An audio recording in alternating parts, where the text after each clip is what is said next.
Tingnan natin kung talagang crispy ba.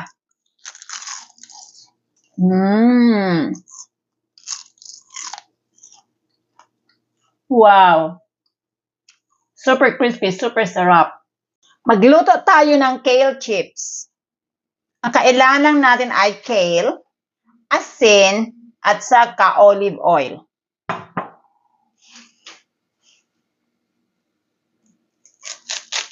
Kunin natin yung dahon.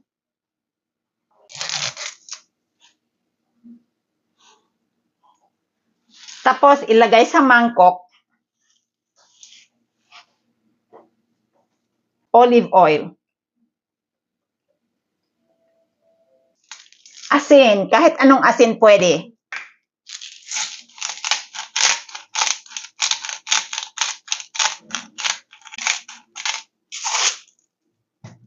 Haluin.